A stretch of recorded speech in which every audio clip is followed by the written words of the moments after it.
আকাশ প্রতিরক্ষা ভেদ করে ইরানের মিসাইল বর্ষণ, মধ্যপ্রাচ্যে উত্তেজনার নতুন পর্ব। মধ্যপ্রাচ্য আজ যেন এক অগ্নিগর্ভ ময়দান। ইরান তার আকাশ প্রতিরক্ষা ব্যবস্থাকে ছাপিয়ে দিয়ে অসংখ্য ক্ষেপণাস্ত্র ছুড়েছে, যা এক নতুন মাত্রায় উত্তেজনা সৃষ্টি করেছে। গত কয়েক ঘন্টার মধ্যে ইরানের উৎক্ষেপিত প্রযুক্তির ব্যালিস্টিক এবং ক্রুজ মিসাইলসমূহ বেছে বেছে আকাশ প্রতিরক্ষা নেটওয়ার্কের ফাঁক-ফোকর খুঁজে বের করে দখলদারের বিভিন্ন গুরুত্বপূর্ণ শহর এবং সামরিক স্থাপনা লক্ষ্য করে আঘাত এনেছে। দখলদারের প্রতিরক্ষা ব্যবস্থা যতই শক্তিশালী হোক, এই পাল্টা হামলার চপল তোলা এবং সঠিক নিশানাবাজির কারণে অনেক মিসাইল বাধা দিতে পারেনি, যার ফলে নগরায়ন এলাকার ব্যাপক ক্ষয়ক্ষতি ও হতাহতের খবর পাওয়া গিয়েছে। এই মিসাইল বর্ষণ শুধুমাত্র সামরিক ঘাঁটিতে নয়, বেসামরিক অবকাঠামোতেও মারাত্মক প্রভাব ফেলেছে। শহরগুলোতে আতঙ্কের পরিবেশ বিরাজ করছে, মানুষ নিরাপদ আশ্রয় খুঁজে ছুটছেন, আর বাতাসে ভেসে বেড়াচ্ছেন বিস্ফোরণের কাঁপন। বিশ্লেষকরা বলছেন, ইরানের এই মিসাইল হামলা একসাথে কৌশলগত শক্তির প্রদর্শন এবং যুদ্ধক্ষেত্রের নতুন ধরনের ম্যানোভারের সূচনা। আন্তর্জাতিক মহল দ্রুত এই ঘটনার উপর নজর রেখেছে। জাতিসংঘ থেকে শুরু করে বড় বড় রাষ্ট্র শঙ্কিতর মুখে সতর্কবার্তা দিয়েছে। এই সংঘাত যেন ব্যাপক আকার না নিয়ে বিশ্ব শান্তি বিপন্ন করে। তবে যুদ্ধক্ষেত্রে পরিস্থিতি প্রতিনিয়ত বদলাচ্ছে। এখন প্রশ্ন, দখলদার কি পারবে পুনরায় প্রতিরক্ষা ব্যবস্থা দৃঢ় করে পাল্টা আঘাত মোকাবেলা করতে, নাকি এই নতুন মিসাইল হামলা মধ্যপ্রাচ্যের যুদ্ধকে আরো ভয়াবহ রূপ দেবে? বিশ্ব আজ এই উত্তেজনার মুখোমুখি।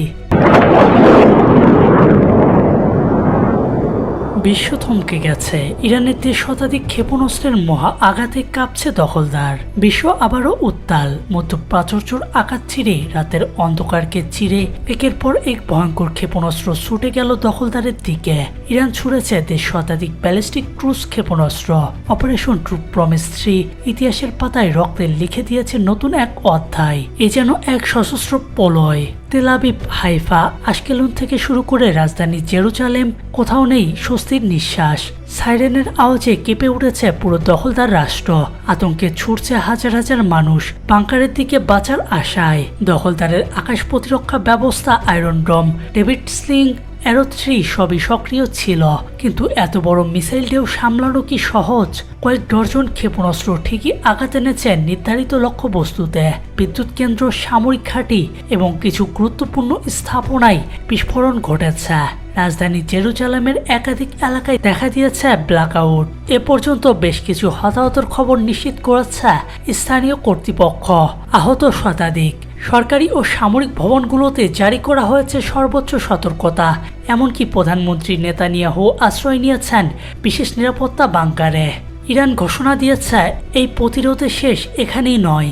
যদি দখলদাররা আবার হামলা চালায়, তবে আমাদের আঘাত হবে আরো ভয়ঙ্কর, আরো ধ্বংসাত্মক। বিশ্লেষকরা বলছেন, এই হামলার মাধ্যমে তেহরান স্পষ্ট বার্তা দিয়েছে, খেলাধুলার দিন শেষ। এখন যুদ্ধের ময়দানে যার যা শক্তি, তাই দিয়ে তার অবস্থান নির্ধারিত হবে। বিশ্বের শক্তিধর রাষ্ট্রগুলো কাঁপছে আতঙ্কে।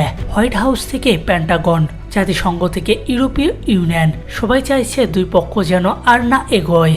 কিন্তু বাস্তবতা বড় নিষ্ঠুর। দখলদার পাল্টা প্রতিরোধের প্রস্তুতি নিচ্ছে, আর ইরান পরিষ্কার করে জানিয়ে দিয়েছে তাদের ক্ষেপণাস্ত্রের ভান্ডার এখনো খালি হয়নি। সারা বিশ্ব আজ তাকিয়ে আছে, মধ্যপ্রাচ্যর আকাশ কি আবারও লাল হয়ে উঠবে? এই আগুন কি শুধু দখলদার ও ইরানে সীমাবদ্ধ থাকবে, নাকি এই দাবানল ছড়িয়ে পড়বে পুরো বিশ্ব মঞ্চে? কেউ জানে না, কিন্তু এটুকু স্পষ্ট, ইতিহাসের এক নতুন ভয়ঙ্কর অধ্যায়ের সূচনা আজই হয়ে গিয়েছে। কিন্তু প্রশ্ন উঠেছে, এই আঘাতের পেছনে কি শুধু প্রতিরোধের নেশা, নাকি মধ্যপ্রাচ্যের শত্রুদের প্রতি দীর্ঘদিনের জমে থাকা ক্রোধের মহাবিস্ফোরণ? ইরানের সামরিক বাহিনী জানিয়েছেন, এ তো ছিল মাত্র শুরু। প্রকৃত শক্তি প্রদর্শন এখনো বাকি। আমাদের হাতে রয়েছে ভয়ঙ্কর hypersonic missile, drone, squadron, cyber অস্ত্র। যদি দখলদার বুঝতে না পারে, তবে ইতিহাসের সবচেয়ে বড় ধ্বংস তাদের জন্য অপেক্ষা করছে। অন্যদিকে দখলদারের প্রতিরক্ষা মন্ত্রী জরুরি বৈঠকে জানিয়েছেন, আমরা পিছু হটব না। প্রয়োজন হলে পুরো ইরানের পারমাণবিক স্থাপনাগুলোকে টার্গেট করা হবে। বিশেষজ্ঞদের আশঙ্কা, এই যুদ্ধ হয়তো এখানেই থেমে যাবে না। লেবানন, ইয়েমেন, ইরাক সবাই এখন প্রস্তুত। আর একটি সামান্য ভুল আর মধ্যপ্রাচ্যের মানচিত্র বদলে যেতে পারে চিরতরে। জাতিসংঘের মহাসচিব অ্যান্তোনিও গুতেরেসের কণ্ঠেও ফুটে উঠেছে ভয়। আমি উভয় পক্ষকে সংযম প্রদর্শনের আহ্বান জানাচ্ছি। এই পথে এগিয়ে গেলে গোটা মানবজাতি চরম ঝুঁকির মুখে পড়বে। কিন্তু প্রশ্ন রয়ে গিয়েছে, কে শুনছে কার কথা?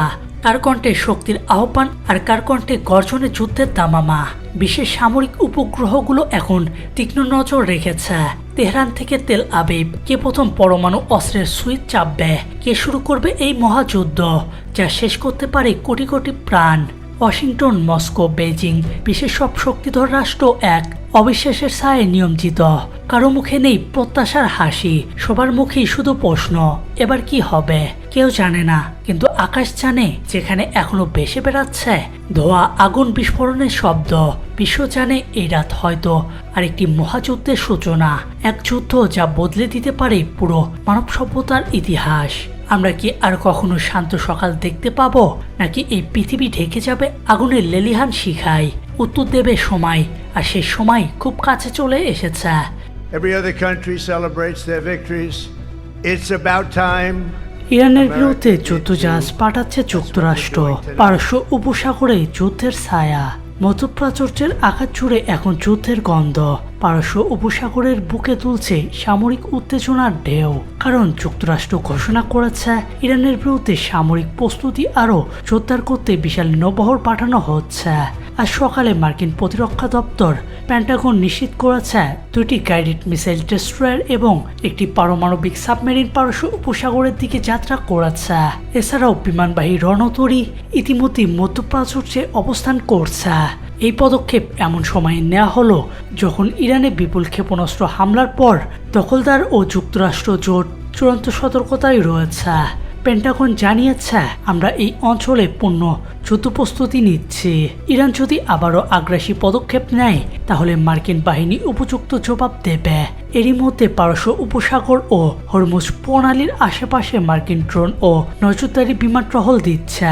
বিশেষজ্ঞরা বলছেন, এভাবে একের পর এক যুদ্ধজাহাজ মোতায়েন করার অর্থ হচ্ছে সরাসরি শক্তি প্রদর্শন। এই মুহূর্তে ইরান যদি নতুন হামলার চেষ্টা করে তবে আকাশ থেকে জল কোথাও নিরাপদ থাকবে না। এদিকে ইরানও চুপ নেই।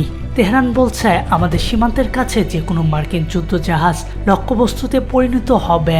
আমাদের ড্রোন, নৌবাহিনী ও ক্ষেপণাস্ত্র সব প্রস্তুত। বিশ্বজুড়ে এখন একটাই প্রশ্ন, এই উত্তেজনা কি সরাসরি যুদ্ধের দিকে যাচ্ছে? কারণ সাম্প্রতি সময়ে এই প্রথমবারের মতো এত বড় সামরিক শক্তি মোতায়েন করেছে যুক্তরাষ্ট্র। ওয়াশিংটন, লন্ডন, মস্কো সব আন্তর্জাতিক শক্তি নজর রাখছে এই অগ্নিগর্ভ অঞ্চলের দিকে। হরমুজ প্রণালী, পারস্য উপসাগর সব যেন বড় যুদ্ধের অপেক্ষায়। ইরানের আকাশ বিধ্বংসী মিসাইলের পর পাল্টা দখলদারের ভয়ঙ্কর হামলা। কিন্তু এই ধ্বংসযজ্ঞ এখানেই থেমে নেই। ইরানের এই অভূতপূর্ব ক্ষেপণাস্ত্র হামলার পর দখলদারও তাদের প্রতিরোধের বার্তা দিতে ভুল করেনি।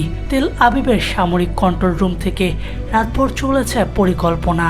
ড্রোন, যুদ্ধবিমান, ক্রুজ মিসাইল সব প্রস্তুত। ভোররাতে দখলদারের F-16 ফাইটার স্কোয়াড্রন ইরানের আকাশসীমায় প্রবেশ করে এবং একযোগে হামলা চালায় ইস্পাহান, কেরমান সহ তেহরানের সামরিক গবেষণা কেন্দ্র এবং ক্ষেপণাস্ত্র ডিপোর ওপর। প্রত্যক্ষদর্শীরা জানিয়েছেন, তেহরানের আকাশ কাঁপিয়েছে বিস্ফোরণের শব্দে। আগুনের লেলিহান শিখায় ছড়িয়ে পড়েছে তেল শোধনাগারে। একাধিক সামরিক স্থাপনা ধ্বংস হয়েছে। প্রাণহানির আশঙ্কা ব্যাপক। ইরান দাবি করেছে তাদের আকাশ প্রতিরক্ষা ব্যবস্থা বহু দখলদারি মিসাইল ভূপাতিত করেছে, কিন্তু স্যাটেলাইট চিত্র বলছে বহু স্থাপনা পুরোপুরি ধ্বংস। বিশ্বজুড়ে এখন আতঙ্কের ছায়া। রাশিয়া, চীন, যুক্তরাষ্ট্র, সৌদি আরব সবাই সতর্কবার্তা পাঠাচ্ছে। যুক্তরাষ্ট্র তাদের নৌবহরকে পারস্য উপসাগরে মোতায়েন করেছে।